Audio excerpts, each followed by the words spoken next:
All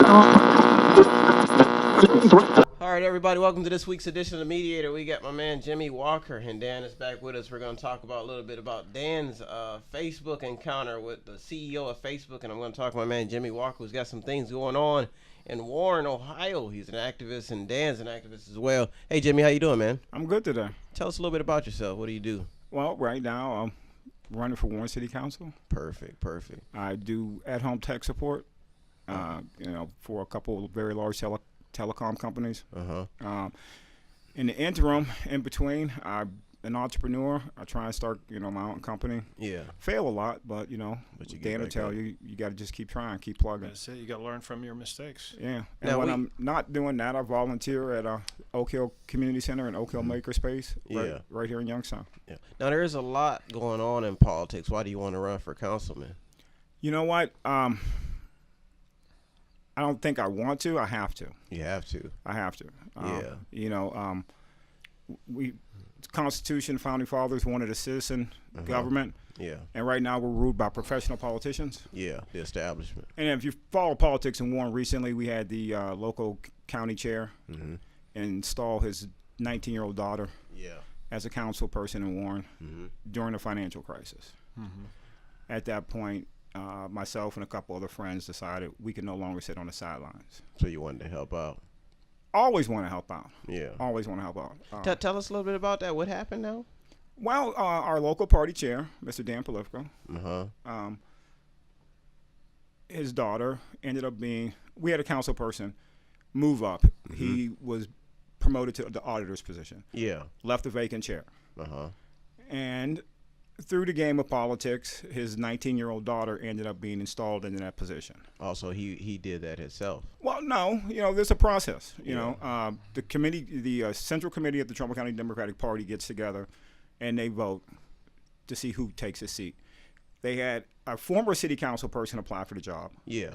The gentleman who just won the primary, Kim McPherson, who's a very dear friend of mine, he just won the recent Trumbull County, the Democratic primary for that seat.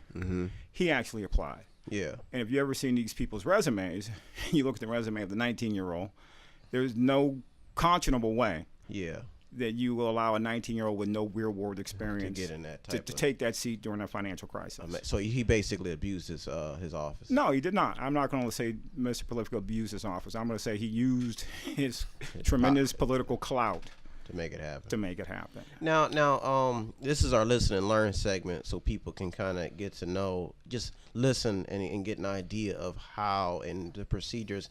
Now, tell us. Now, this is something that you're doing out of your own goodwill. You're taking active. It's like you've started a podcast and you're being active inside the community. Tell us a little bit about what it takes to become, or what the role of a city councilman is. The role of city council is to pass legislation, primarily, okay? And, if you're a ward council person, then you address the concerns of the people in your ward. Yeah. I'm running at large. We have 3 at-large seats. Yeah. The description of the at-large seats is they work on the business of the city. That description appealed more to my skill set and my talents than being a ward council person. Yeah. I would like to see some kind of economic redevelopment plan for the city of Warren. Now, I'm quite sure the mayor has a plan. Okay, maybe he's keeping it secret. I don't know. Yeah. Okay, but there are some things happening in Warren. Okay, yeah. But when you look at the fact that we've been basically governed by the Democrats my entire life, almost 60 years. Okay, and 40 years prior to that, so let's just say a whole century, Trumbull County has been governed by Democrats. Okay, I switched from the Democratic Party to the Republican Party. Actually worked for the Ohio Democratic Party for 2 election cycles. Okay, and I seen behind the curtain, and the wizard ain't got no clothes on, man. Now, Mr. Walker. Now, let's talk about this a little bit, because you're talking about Republican and Democrat, and you also run a podcast that's based on race relations within the United States.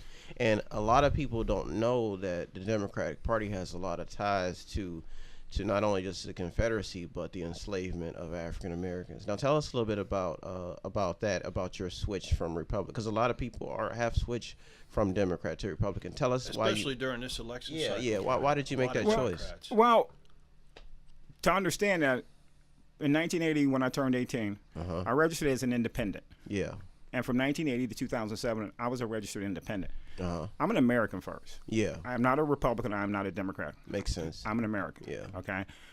I don't believe in party platforms. Even when I was a Democrat, I was a pro-life. Yeah. Okay. Yeah. I believe abortion is murder. It is. And I also was pro-gun. Mm-hmm. So I didn't really line up with the Democrats on certain social issues. Yeah. I don't line up with the Republicans on certain fiscal and other social issues. Yeah. I don't swallow party platforms hook, line, and sinker. Yeah. Okay. So what you're referring to, and I actually talked about it on my podcast, it's called Black and White with James and Eric, and you can find it on either YouTube or Facebook. Yeah. What you're referring to is a historic marriage between the African American community and the Democratic Party during the Civil Rights Movement. Absolutely. Right. Okay. It wasn't just that. I think it was against the when they were trying to abolish slavery. Well, so it takes a lot of root. It takes, sure. and a lot of people don't know that. No, but remember, Lincoln was a Republican. Yeah. This is true. So when African Americans first won the right to vote after the Civil War, more than 90% of all African Americans were Republicans. Mm-hmm. Then you come to the Jim Crow era, okay, and mainly most of the Southerners were Democrats in opposition to the fact that Lincoln was a Republican. Did you know Harriet Tubman was a Republican? Yes. Okay. And she was the one of the women that had a lot to do with the Underground Railroad. Yes. She was a spy. Yeah, and, you know, Yeah, she's like a spy, and not like they got a. And then you go back to her time and her era. African Americans at the time were married to the Republican Party because of Lincoln, Emancipation Proclamation. You know, they saw Lincoln as a person who freed the slaves, so they all became Republicans. Okay, and at the time, you know, the Republican Party was much different than it is today. Okay, so here comes Jim Crow. All right, and then you have all the strife in the 40s and the 50s in the South. Okay, then you come along the Dixiecrats. Yeah. Okay? Yeah. Now those individuals switched to the Republican Party. Mm-hmm. Okay, when the Democrats decided that they needed votes and a better shake, just pretty much for America. And a lot of what I've learned, and I'm kind of interested in what you're telling me about your podcast, because there's so many Americans, not just African Americans, who are trying to improve race relations in this country. And so many, what a lot of historians are getting upset with is about people not knowing their history and not actually knowing. Oh my gosh. You know what I'm saying? Oh no, I do know what you're saying. A lot of people don't know American history. Okay. Yeah. Current administration is having problems with American history. Okay. Yeah, I believe you can't change the First Amendment just because someone said something bad about you. Mm-hmm. Okay. That takes an act of Congress. Then you need 2/3 of the states to ratify it. I was in the military as well. I took an oath to defend the Constitution. Absolutely. We all did. We all did. We all Okay. are military veterans. The person in the White House, commander-in-chief by default, yes.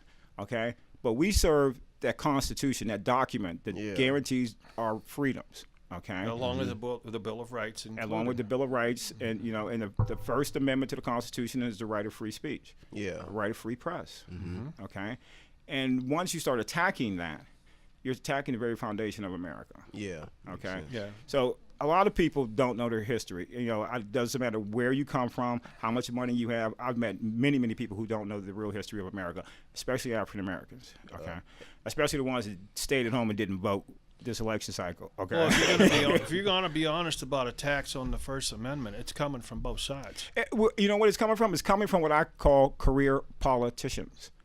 All right, career politicians is the same thing in Warren. Okay, we have a class of people who do nothing but run for office. Establishment, pretty much. Well, some of these people have done nothing in their lives since college except become elected official. After they become an elected official, they get appointed to some government job somewhere. Then they run for office again. Mm-hmm. You know, they're just professional politicians. Okay. Yeah. Right. And that's where we're losing all of our freedom. All they care about is getting re-elected. Mm-hmm. They don't care about serving anyone, okay? All they care about is getting re-elected. Case in point, our council people are quiet for 2 years. Uh-huh. Well, let's say a year and a half.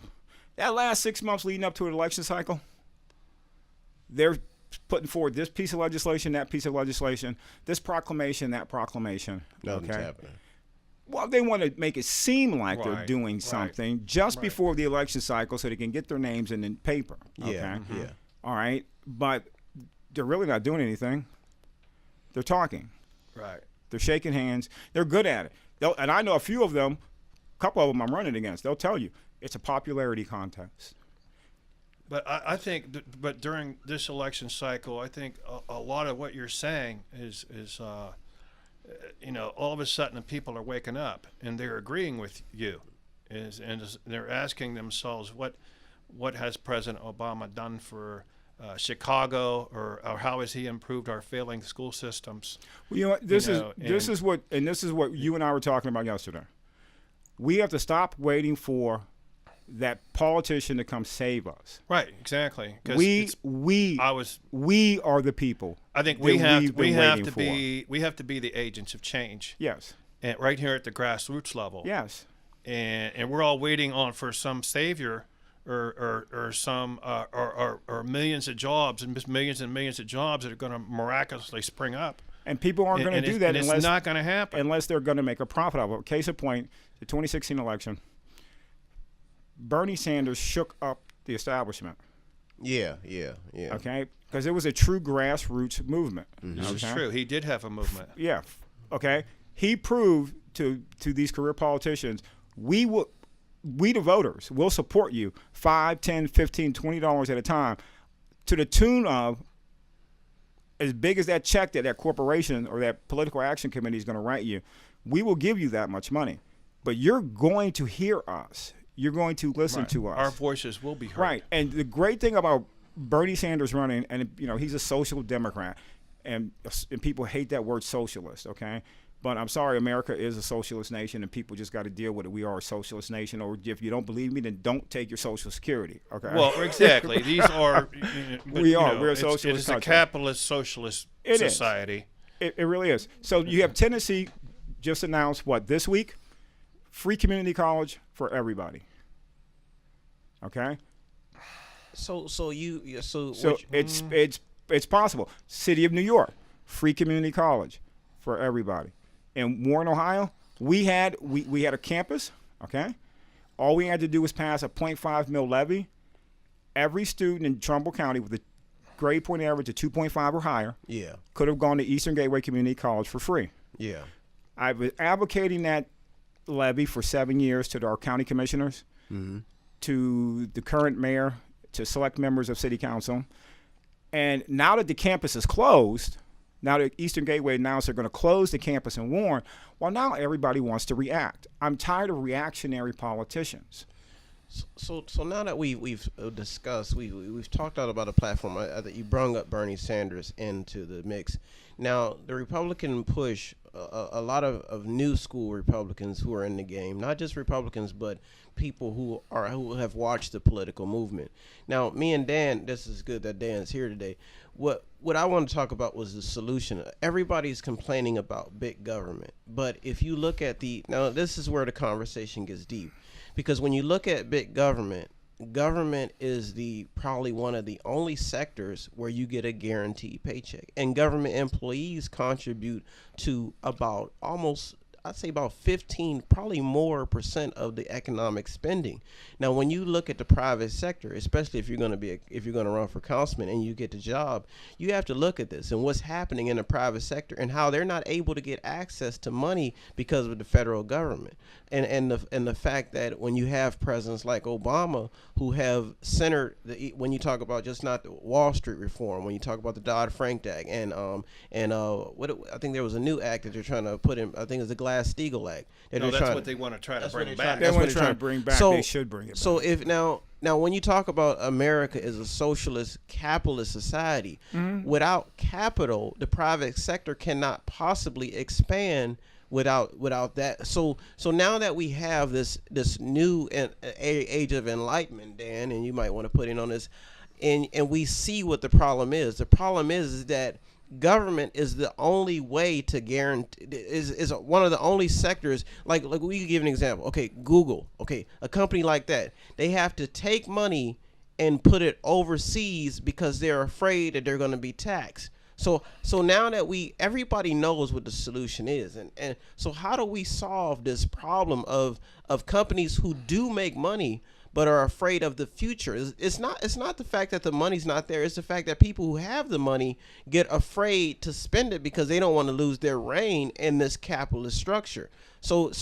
When we look at this, Dan, and when you even met with the CEO of Facebook, you had that opportunity. We'll talk about that a little bit later. But when you look at these companies, even not just big companies like that, but you look at the African American communities, like when they had Black Wall Street. Anytime somebody is making money, there's always some type of push to either infiltrate or get their dollars to go either elsewhere or to get it to go within the tax structure, which is government. So do you think that less government is going to help, or do you think that more money into the hands of people like entrepreneurs is going to help? That's where we're at. That's the crisis. Well, first of all, people say I want smaller government, and the truth is, no, you don't. Okay. All right, because the private sector is going to charge you market rates to clear your roads. They're going to charge you market rates to put a new road in. Mm-hmm. Okay. Just look at, we privatized certain schools. Yeah. We see how that went in Ohio. Mm-hmm. Okay. To the point where the Republicans who were advocates of these charter schools are now like going, ooh, wait a minute, maybe we need to slow down here a little bit. Uh-huh. And they do.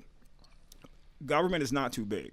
Okay, and if you think about it, was 54, 57% of every tax dollar is spent on our military. Okay, Mm-hmm. So, and then people say we need to rebuild our military. Why? So we can go to war with other people. So we can be protected. All right. If we would take the 10 to 15 trillion dollars over the last 15 years that we spent fighting these stupid endless wars and had invested it in our own economy. Yeah. Okay, China wouldn't be eating our lunch right now. Well, I think that's one of the even things that Donald Trump brought up during the campaign. Sure. And it certainly makes a lot of sense to me. Is you're sending billions of dollars, Trillions. overseas, trillions, to prop up brutal dictators who hate America. Also, that certain corporations can sell them hamburgers and fried chicken. Amazing. You know? So Sorry, that's the corruption ladder is well, there. you know what it is? It's globalization, okay, and we have to compete in a global environment. So it gets very complicated. It's too many. There's a lot of moving parts. Marketplace. There's a lot of moving parts. But we spend too much money. I'm sorry, and I'm a military guy. Okay, I want our military to have the best equipment. Yeah. But $442 million for one aircraft is ridiculous. Yeah. $3 billion for one destroyer is ridiculous. Mm-hmm. Okay, the Gerald Ford, the aircraft carrier, and I served on aircraft carriers. Okay, it's a great weapon system. Okay, the most lethal one ever created in all of mankind. Well, but not for 13, 14, 15 billion dollars. Yeah. Okay. Well, it's ridiculous where we're dumping our money right now. I see what you're saying. Okay. Well, there's a lot of waste and abuse in right. within And when the Pentagon says spending. we're too big to be audited, well, you made that up. I've been doing accounting all my life, and I can audit you. I can follow the money. You don't want us to follow the money. So you don't think it's government that the problem? You think it's the mismanagement of taxpayers' funds? I think there's it's a lot of it's a sense of entitlement that comes from lifelong bureaucrats. Mm-hmm. Okay, and remember, government switches out every 2-4 years. Yeah. The people in the White House leave. Congress switches out every 2 years. Senate switches out every 6 years, right? Yeah. Unless you see someone who serves for 30, 40, 50 years, and we see that sometimes, right? Mm-hmm. But the people who run our government, those pencil pushers, okay, those federal jobs you were talking about, Yeah. that's the real government, Yeah. okay? And therein lies your problem, Mm-hmm. okay? But you can't privatize everything. Okay. No, You this is cannot. true. You cannot privatize everything. Now- Certain things, yes, you could probably privatize. Maybe a government, private industry partnership. Yeah. But government exists to do the things for citizens that corporations cannot make money on. A lot of people don't know that. Okay, like research into new drugs, National Institute of Health. Mm-hmm. Okay, pharmaceutical industry gets big bumps, gets real head start with smart people in universities doing research, and then the pharmaceutical company comes along, takes the research, and then we get a new drug. Now, a lot of this development, and what we're talking about, this is like the evolution of the United States and government involvement. Now, the Roosevelt administration, they started what we call is what we have is the bureaucracy with the WPA, and they started all those government programs to basically rebuild or just put people to work. So now that's when government beginning to infiltrate in people's lives. When you have Social Security number, and then people saw what government could do inside. Now, when we talk about innovation, you talk about like Thomas Edison, and I don't know just that, but now we're looking at three avenues, because at that particular time frame, you still had the desegregation movement. So there was a lot going on in the evolution of American society. So right now we've reached a point to where people are starting to figure out what can actually get things working to put. So America is not there's not this big problem that everybody thinks, because we've always evolved into a state to solve our problems. But I think what people are concerned about now is not only just the debt that we've accumulated from just government intervention, but how, I mean, when you look at the structure, is it the fact that we don't have that our currency is not backed by the gold, or I mean, what do you feel? Give me that give me your take on that. You know what? I was watching and I've been reading. I got really fascinated this winter about the history of money, and I think it's every 140 years, or I forget what the number is, the monetary system in the world changes. Okay, we're in that transition right now. Dan, do you think we're moving? You think we're approaching a point where the dollar is going to lose its place as a world reserve currency? It's already happening right now.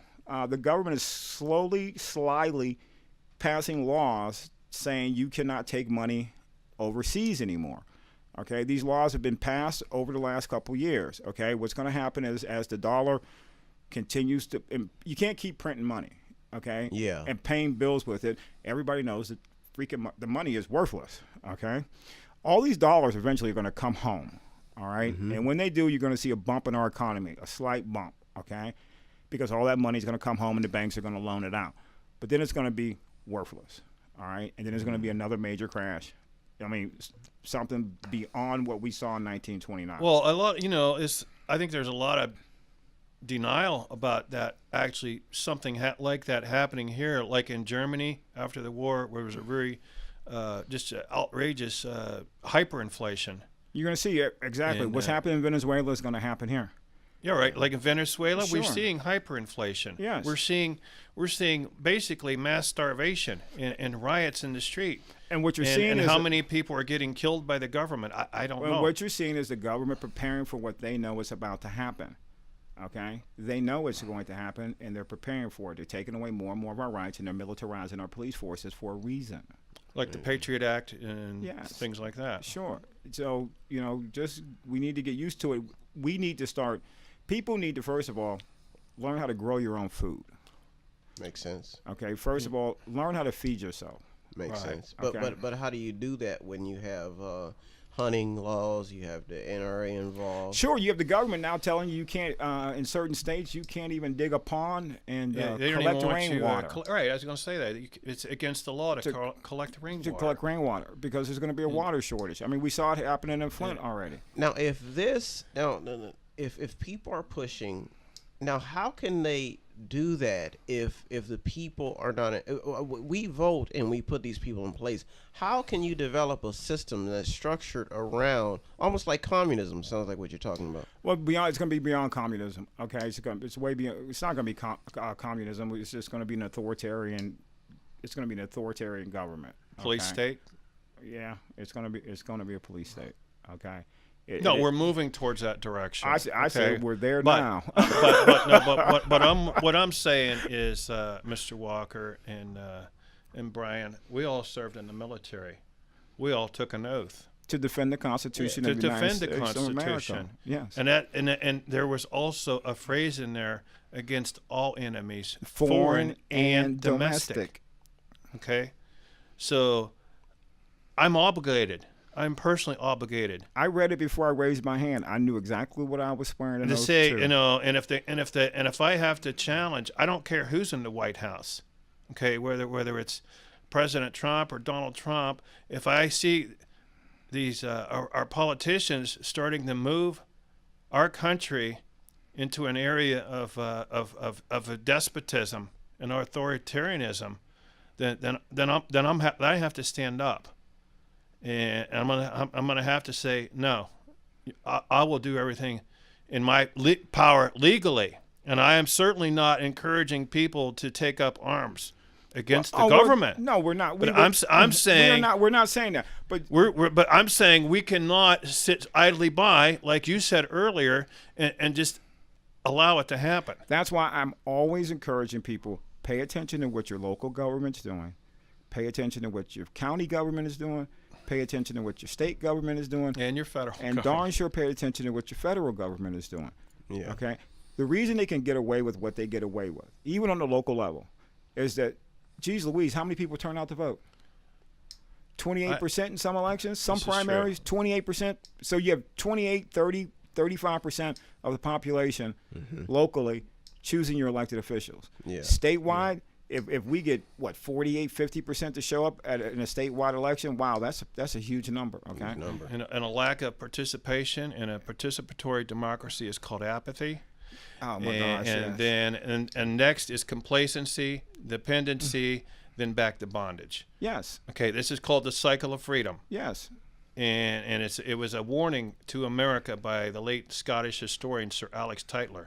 And he says most great nations run in roughly 300-year cycles. Yes. And everybody's trying to say, well, where are we at on this cycle? And how and seems like we're rapidly, like you said, we're rapidly approaching that point of modern day slavery. Well, what it sounds like from the gist I'm getting out of this whole conversation is that people need to be more enlightened, more educated, and understand how a representative democracy works. People need to turn their TVs off. Absolutely.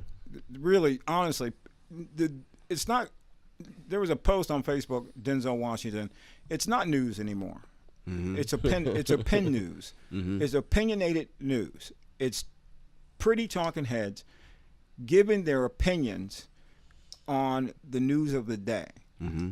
I prefer the day where the story happened. You told me your sources, and you told me and you reported what happened. Okay, I don't care what your opinion is, but that seems to be. And I'm guilty of consuming it. Okay, I consume it.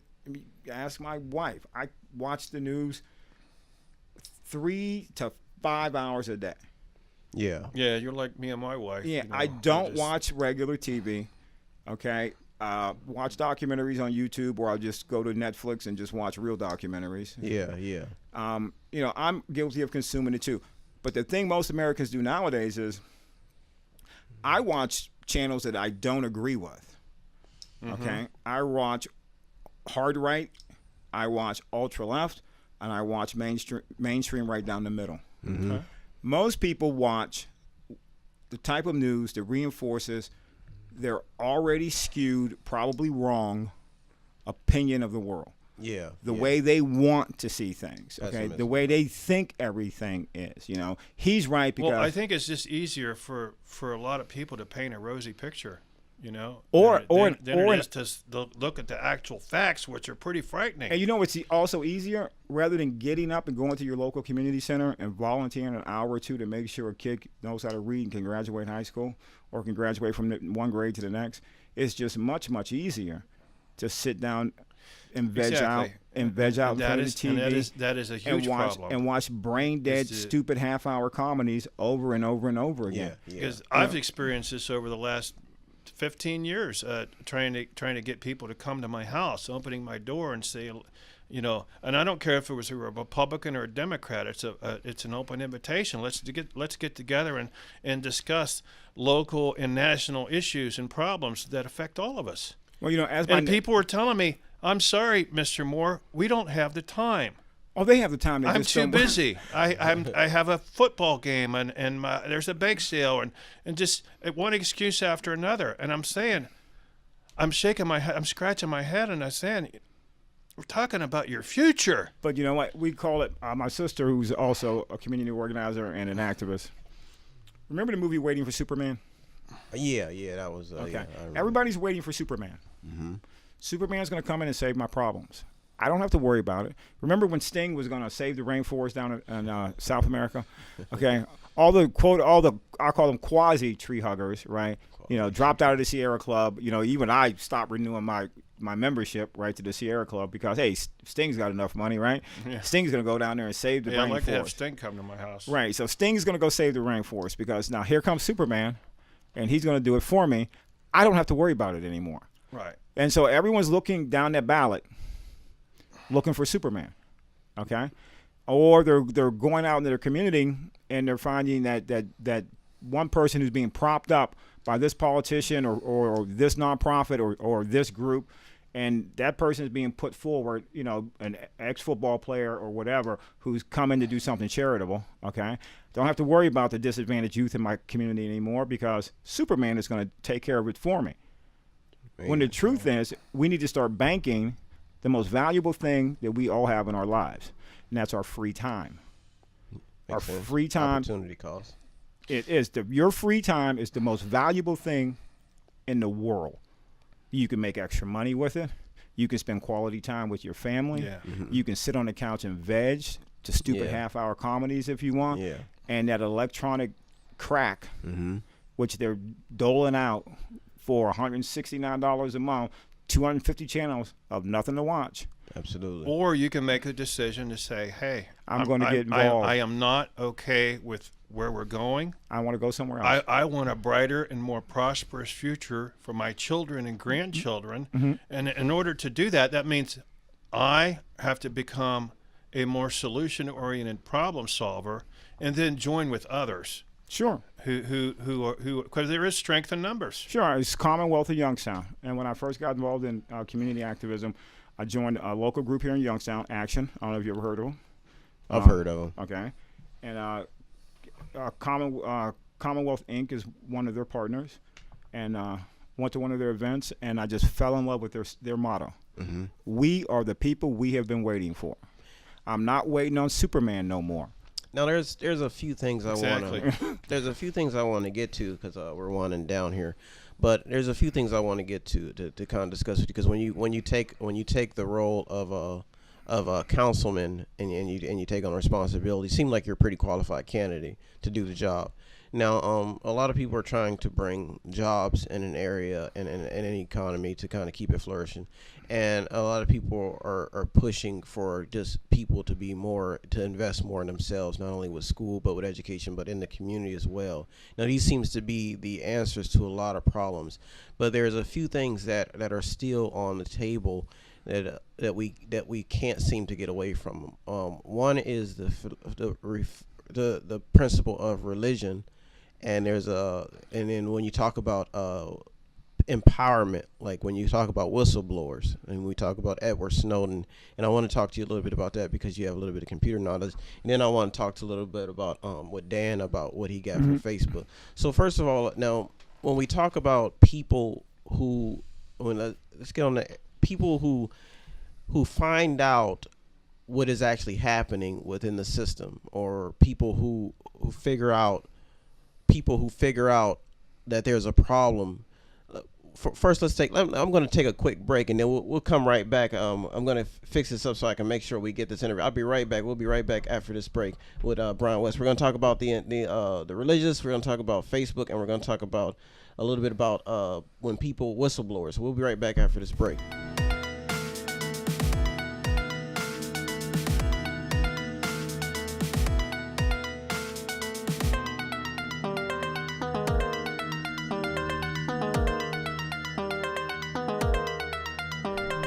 We are back with our Listen and Learn segment here in the media. We got my man Jim Walker, and Dan is in the studio with us, and we're talking about not only just what's going on in the world, but some solutions and some things that you may not know and you may want to be in tune with. So, Jim, now we're winding down here, and we got Dan over here. Now, we were talking about before we kind of got to know a little bit about the city council position, and we got to know a little bit about yourself and what you've been doing. you've provided a lot of information, and you've also made it known that you are just a qualified candidate to not only do the job, but to make things happen. Now, when we talk about what's been going on in government, and just the ethics wise, and we have not talked about is the fact that you've said that there's a part of society that is pretty much content with the way that they're living and the way their lives are going, living off the government and not actually being involved with the system of a representative democracy, and some people describe as a socialism or whatever. But now we're talking about what the job of a city council can do and how taxpayer dollars are being used to not only bring economic development but bring jobs back. I mean, Dan went on global television to talk about the the steel mills that used to be here, and not only that, but he's been actively getting involved by having meetings with Mark Zuckerberg. So now, you as a city council, tell us what you would do to kind of get Warren back in physical shape when it comes to not only just jobs but getting people active in politics. Well, actually, I'm glad you asked that question, because Dan and I kind of found each other through actually my switching from the Democratic Party to the Republican Party. Yeah, we kind of want the same thing. We want to see the exact same here thing in the Tri-County. And just to give you a little history of it, you think about it. When I say, those people, it's not the politicians, but the career bureaucrats, right? Okay, so you have organizations like Job and Family Services. Yeah. Okay? If you don't have poor people on food stamps, then those government jobs don't exist. Absolutely. So what's the motivation to get them off? There is no motivation. Isn't that called a culture of dependency? It is. What we were talking about is a culture of dependency, okay? Yeah. So the government... Very dangerous, though, right? It is extremely dangerous, because, the government claims to exist to help people, but at the same time, the government would shrink and go away if it didn't have the people who were dependent upon it, okay? As an example, right now, we have a company in Warren that's promising 1,000 new jobs, okay? And what we've seen at Warren is when new jobs come to the city, the new employees do not move into the city. Mm-hmm. They go to the suburbs. Yeah. A small percentage of them will move into the city. Okay, so yes, the city will get the income taxes, mm-hmm. okay, from the paychecks, okay, and the city needs that. So I'm all for new jobs, okay, but you and I were talking the other day, rather than seeing one company with 1,000 jobs, if that one company goes under, then the city loses 1,000 jobs again. Absolutely. Rather see 100 companies employing 10 people at a livable wage. That way, if we lose half the companies, we only lose 500 jobs. Mm-hmm. So, or you have companies that are more firmly anchored within the community. Exactly. And those jobs that we need more of right now are going to come from social entrepreneurs. Correct. And that's what I propose.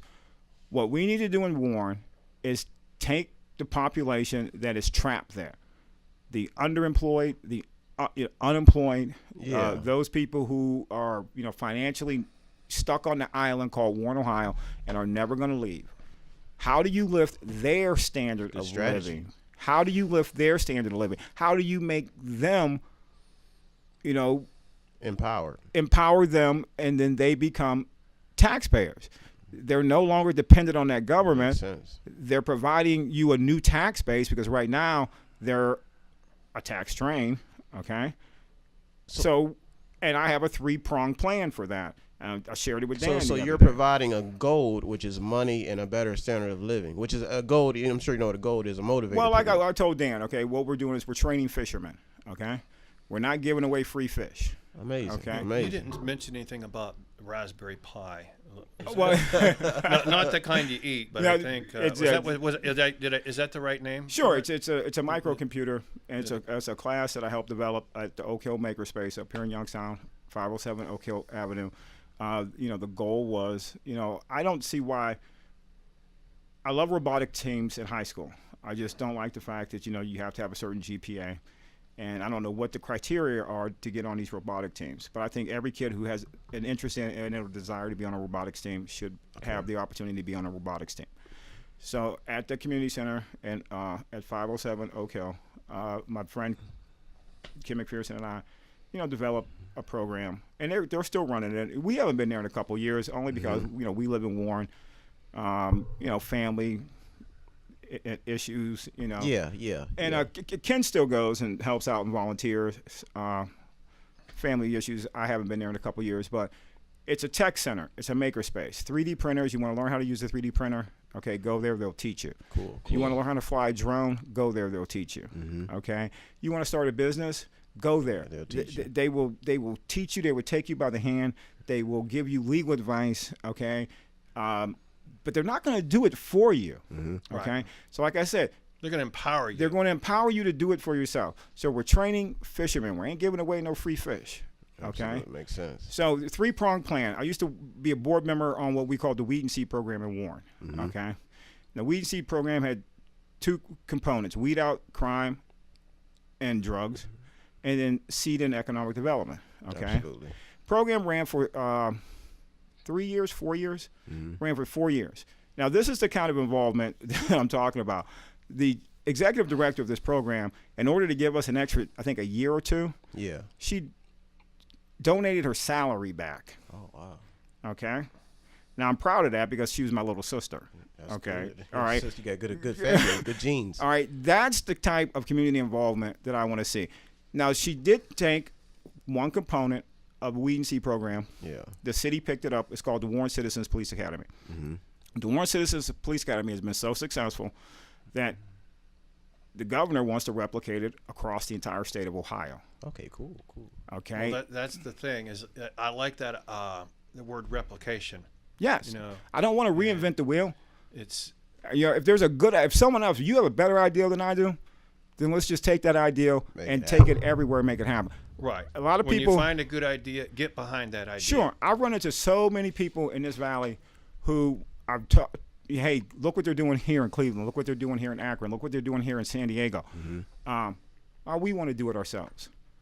Well, that's really a great sentiment, but you know what? It ain't about you. Yeah. It's Right, not it's about what you. works. And that's exactly. It's about what works. That's where I wanted to take the next part of the interview. Now, there's 3 things I want to get your opinion on because of the fact that you're not only running, but you're a more than qualified candidate. But there's a few things I want to talk to you about, which was religion and whistleblowers and what you feel about not only just pretty much those few things. Now, tell us how, because the church has been in decline, and a lot of people have seen the church in decline, and we've also saw the involvement of terrorism in the United States and religious activists getting involved with trying to get people more informed of how religious practices is important. So they've talked about the empowerment of just God in people's lives. Now, as a pretty much, you seem pretty smart and you seem pretty qualified for your position. How do you, when you talk about the role of religion inside of just Warren, how do you plan on using the church in any of these activities? Wow. Because just to give you an example, when John, I think it was John, it was a politician who developed relationships within the community with pastors, and they had like a list of pastors that they would talk to. So Warren has. I think the churches are ready to help. Didn't you say something about St. Edward's or something that was working as a silent partner? Well, yeah. The Oak Hill Community Center is on the south side of Youngstown, right down the street from St. Patrick's Church. Okay? And St. Patrick's Church is quietly becoming one of the largest landowners in the city because people are bequeathing to it all these vacant lots. Okay? So what do you do with them? And I know Father Noga. I've been hanging out with a lot of altar boys lately. That's funny. Father Noga, Pat Kerrigan, who's the executive director at the Oak Hill Makerspace. My good friend Kim McPherson, another altar boy. I guess quietly I'm converting to Catholicism, but they're benefactors. They provide, support, a lot of support, a lot of faith-based support. Okay, now when you talk about church and religion, I may be family would tell you I might be the wrong person to be talking to religion. Well, I just want to. It's not that. It's just like when you become just a leader in the community and a politician. Yeah, you have to reach out to you have to reach out to the churches. As a matter of fact, we had Pastor Todd Johnson just run for county commissioner in Trumbull County. Yeah. Okay.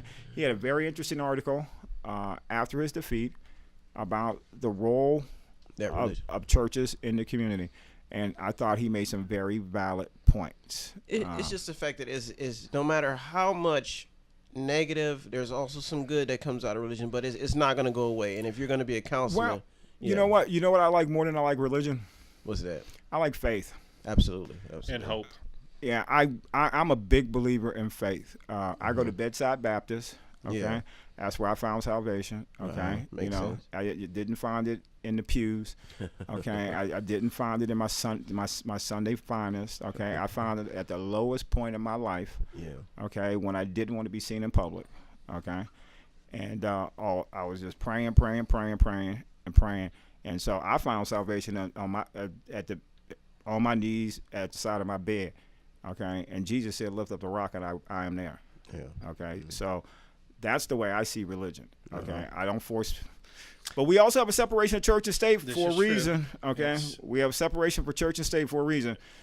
So I don't. When I'm in politics, don't lead with my religion. But there has to be.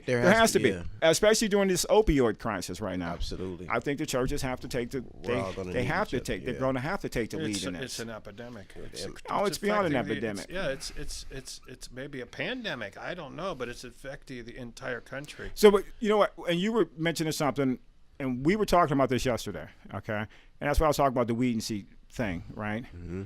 Now, Mark's program, the one that caught Mr. Zuckerberg's eye and got him to jump on an airplane and fly from Southern California to where? Canton? Dayton. He flew into Dayton? And then he drove from Dayton to my house. He drove from Dayton. Why? Well, he actually, that day on April 28th, he was in Youngstown.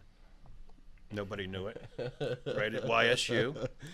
And from there to Newton Falls. He met with Mr. He met with the president at YSU? Pardon me? I'm not sure exactly who Youngstown he met with. Business Incubator? I think he met with a group of people. I know it's public information, but I'm pretty sure it was unannounced, all of his stops across the country. Well, if you're Mark Zuckerberg, you don't want to announce you're going to be somewhere. And he even talked to you, Dan. Tell us a little bit about I don't know how in the heck that happened. But tell us a little bit about the conversation. I mean, what did you guys talk about? Well, first of all, April 28th, I didn't know it was going to be Mark Zuckerberg until 5:45 p.m. Okay, tell us a little bit about it. And 6 o'clock is when I found out. So what did you guys discuss? Anything important? Well, it was after handshakes and pictures and whatnot, and having Mark make the first plate and all getting settled in the dining room and stuff. We're just kind of sitting there. Nobody's saying anything, and it was kind of like, Mark says, "You're probably all wondering why I'm here." I'm like, that thought did enter my mind. Mark. Are you working for the Democrats? No, I'm just and as best as I can recall his words, he says, "I'm here because America's in trouble." A lot of people are trying to see that. And I want to try and help. That's great. He seems like a nice guy. He seems like I was amazed by him telling me that. I'm like, okay, I know that too. And so do a lot of other people. But you have a guy here, the fifth or sixth most wealthiest man in the world at $63 billion. Young too. 32 years old, sitting at your dining room table saying America's in trouble, and I want to help. And he's saying that he went on to tell us I'm not doing this cross country tour for a publicity stunt. Yeah. I have no political aspirations to run for president. Yeah. In 2020, or I got the feeling at any time in the future. But him telling me and my entire family is that I can't make enough progress as president. There's too much gridlock in Washington, D.C. And he says, as a private citizen, he says, I believe I can make a huger impact by using my own company and funneling 99% of the revenues from Facebook into the Chan Zuckerberg initiative. and those initiatives are health and health science, health and education. Well, And you're talking about putting 99%. These are probably billions of dollars that are going into this Chan Zuckerberg initiative, and with him and his staff being in the process of trying to figure out how they can best use that money. Where can they invest it? Who can they help? Okay, who wants to help us strengthen and build communities? Well, tell him I have a few really good ideas. Okay. And so these are the kind of people he's looking for. He's looking for committed, community-centered social entrepreneurs. Well, that makes sense. And that's what the conversation was pretty much about.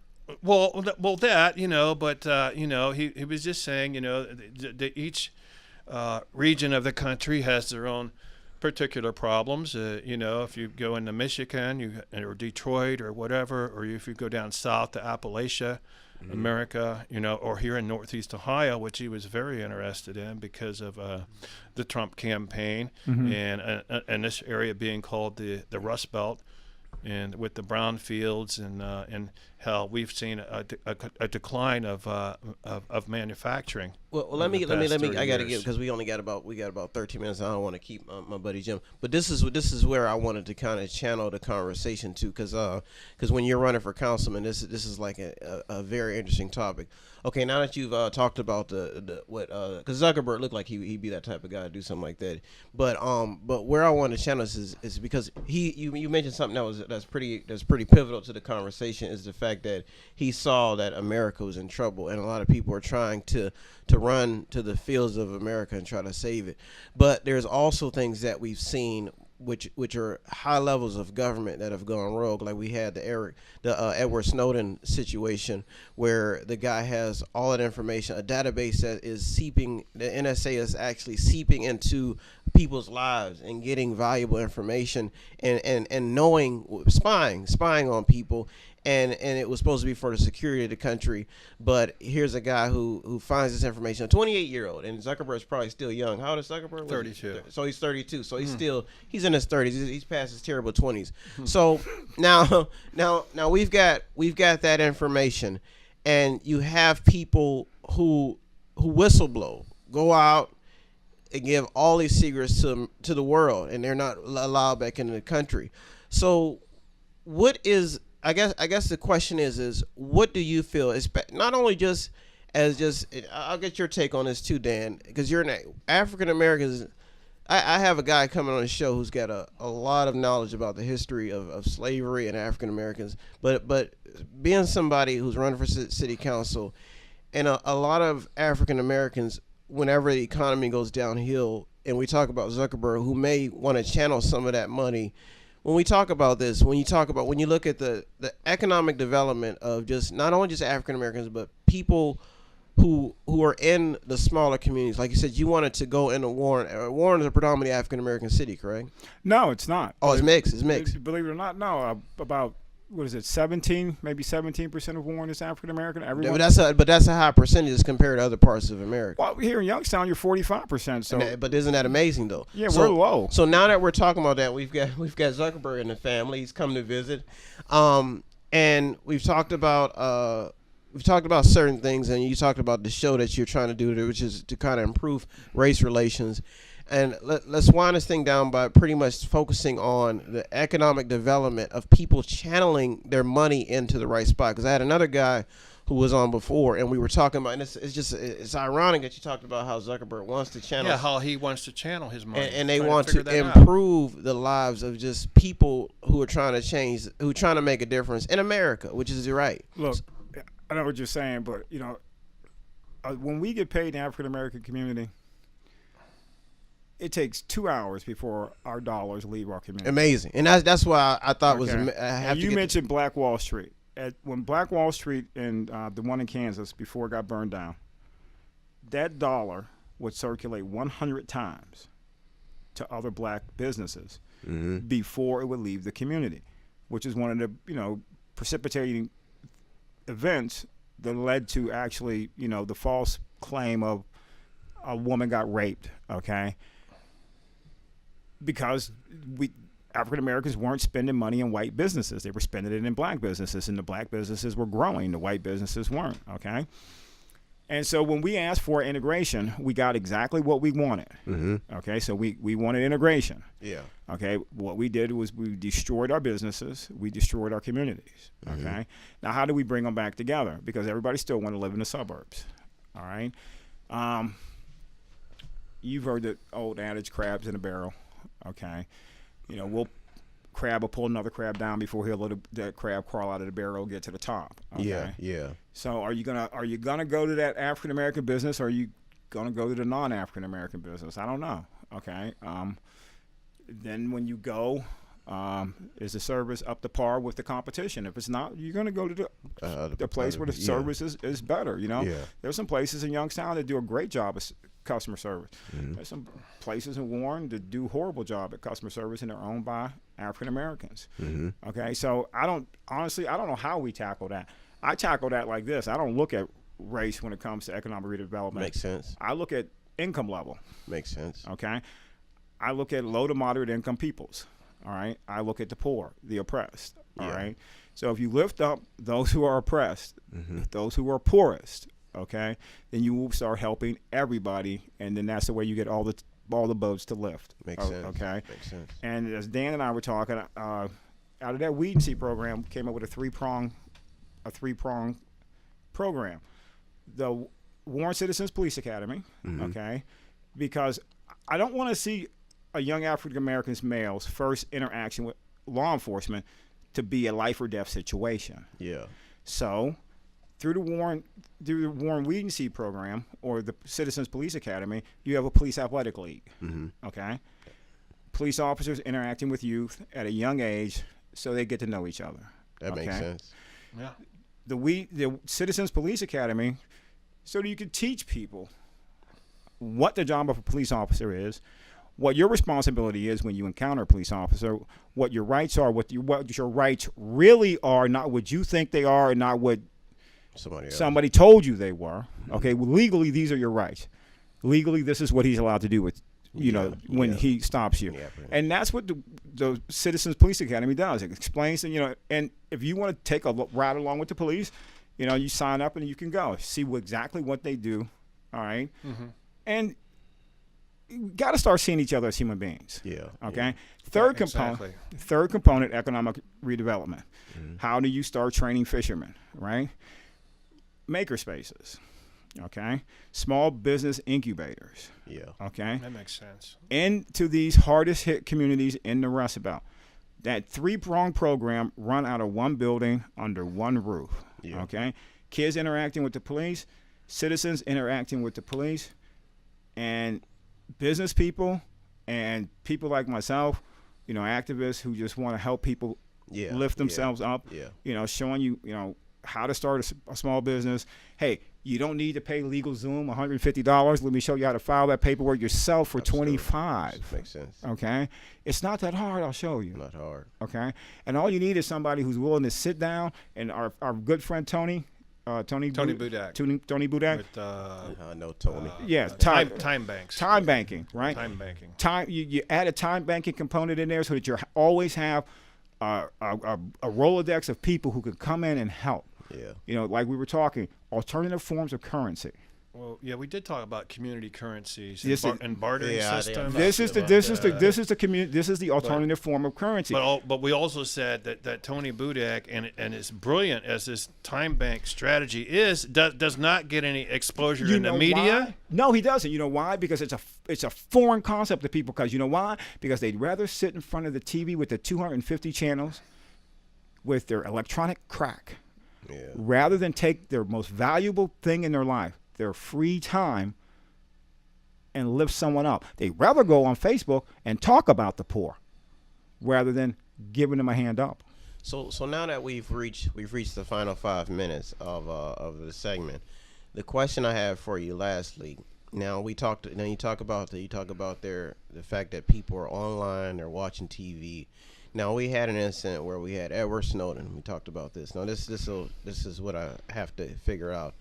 He releases to the public that the government's been spying on people. He confirmed what we confirmed already. what He people confirmed already what knew. we already knew. Now the question is as a councilman and as a person, do you think that he is a hero for doing that, or do you think that he's a traitor? Okay, and this is the way I answered it because people ask me this question all the time. And all three of us served in the military, right? Yeah, yeah. So all three of us know that the most important thing when we were in uniform was the guy standing next to us. Yeah. That's the most important thing to a military man. It's the guy standing next to you. Would you want would you want Eric Snowden standing next to you? Think about it. I wouldn't. I couldn't trust him. Well, Okay. So now, did he do us a favor? No. I already knew what they were doing. Everybody did. Everybody knew it. He just confirmed it. Yeah. Okay. Can we stop them? Can we stop them? Can you stop the government, From federal doing- government from from the- spying? Yeah. No, seriously. No, NSA right now You is. can't stop the NSA. You can't. They're recording every single phone call, every single email, every single text message, and like they said, they're not reading them. But in case something happens, they Those can will go back pop and up. reference them. Okay. Now that's some shifting sand. Okay, the three of us know that that's like totally. You just take the Constitution and you know what I mean. Use it for a piece of toilet paper. All right. Yeah. Okay. But can we stop them? Well, I think we can. We Well, can't stop them. I guess No. what you're saying is if they're using it for good intentions to protect us, then there's no need to Well, look at actually- them as. Oh no. They're using it for nefarious reasons. So, Okay. so you're one of those people who I'm a realist. I really know it's happening. Uh-huh. I really know I can't stop them, and I really would not want Eric Snowden serving with me. the last. But the last- thing is, can we all agree that maybe it's not a good idea to trust the government? That's Oh, but that's well- the last question I have for you because people And don't this wait. is- We're all this- saying don't wait this on is the government. This is the number one question that's on people's minds right now, and I was even asked this question. This is the last question I have for you in the final 2 minutes is: do you trust the government? Well, I want to be a part of that government. Oh, at least on the local level. You talking about the federal government? Just the government period. Government Do you trust- period. That's a hard one, man. Honestly, if I don't answer this way, everybody who knows me is going to say BS. Okay, no, you can't trust the government. Okay, unless you are involved, unless you are active, unless you are paying attention. Unless accountability. Accountability and transparency, and we don't have either one of them, which is why more people have got to put the remote control down, And get get involved, involved. and get in the race. Well, my man, Jim, I want to thank you for coming on. Dan, I want to thank you for setting up the interview. And I want to. It's been a, I think- I I tell you think- what, it's a real blessing to have a connection with James Walker. Yeah, James you Walker. know, and, And, 'cause, I mean, the guy. I'm saying he's an inspiration. Yeah, I'm glad you came in. I hope you Not come only back. do we need more guys like Mark Zuckerberg, we need more guys like James Walker. Yeah, And I mean that sincerely. he came. Oh, thank you guys. I appreciate that. I just hope you come back and do another show. Like I said, I'll get your information, and I hope you come back. Hopefully, we were able to expand. We're probably going to invest in some TV programs and stuff like that. So I hope you can come back. I want to thank you so much. I hope we didn't tire you out. The goal is to get. I think you're more than a qualified candidate. You seem like you got the right ideas put in place. I think what you're going to do is going to decrease crime quite a bit because once you start getting involved with and occupying people's times and putting money in their pocket. And I want to thank Zuckerberg for setting up the interview with you, Dan. I thank you for being active in that. Thank you. Yeah, because I think Well, that's gonna. seriously. You've like really done a lot for this area. That's still an unfolding story. there. But the thing is now people know what's going on in our city. They'll use that same formula to come in and invest in places like Idora Park and getting things back in place for us. I think what I'm starting to see is an unfolding pattern, okay, and like a growing number of social entrepreneurs are seeing that money shouldn't be hoarded, but it's rather it's a social tool. Absolutely.